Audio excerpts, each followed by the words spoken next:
আচ্ছা, সাধারণ মানুষ কি করে বুঝবে? যেমন আমি তো সবসময় সব ইন্ডিকেট বুঝতে পারি না। মাঝে মাঝে ধরো কিছু একটা দেখলাম, গুগলে সার্চ করি এটা মানে কি, হ্যাঁ। তখন একটা বুঝলাম।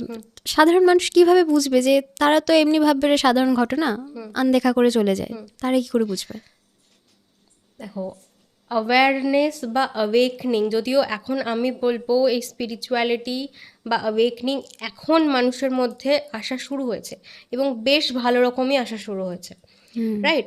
এই যে ছোট ছোট এইগুলো কিন্তু কি বলবো, মানে আমি বললাম না, মুনি ঋষিরা ওই জিনিসটাকে ভীষণ আহ, মানে মানে কি বলবো, স্পেসিফিক হয়ে জিনিসটাকে লক্ষ্য করতো, তাই কিন্তু ওই সময়ের জিনিসগুলো অন্যরকম ছিল।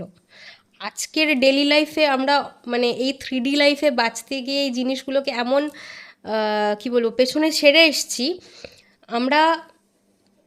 ওই ওই জন্যই হয়তো মানে ভিটামিন ডি সানলাইটের তলায় দাঁড়ালেই ফ্রিতে পাওয়া যাচ্ছে, কিন্তু আমরা ভিটামিন ডি এর ক্যাপসুল ইনটেক খাচ্ছি। করছি। বুঝলাম। আচ্ছা, আর একটা বিষয় জানতে চাই, টিকটিকি এটাও কি কোনো ইন্ডিকেশন দেয়?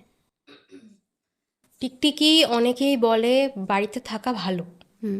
হ্যাঁ, সত্যিই গুড ইন্ডিকেশন এটা, মানে টিকটিকি বাড়িতে থাকলে সমৃদ্ধি বাড়িতে থাকে।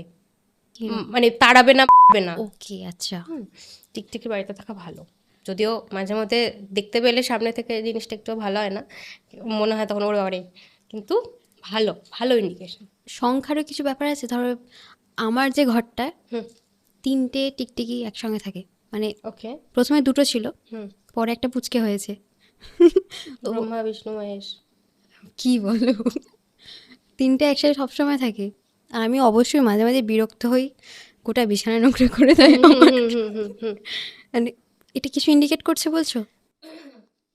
ইউনিভার্সের প্রত্যেকটা জিনিসের ইন্ডিকেশন আছে, কোনো কিছুই ইউনিভার্স এমনিই বানায়নি।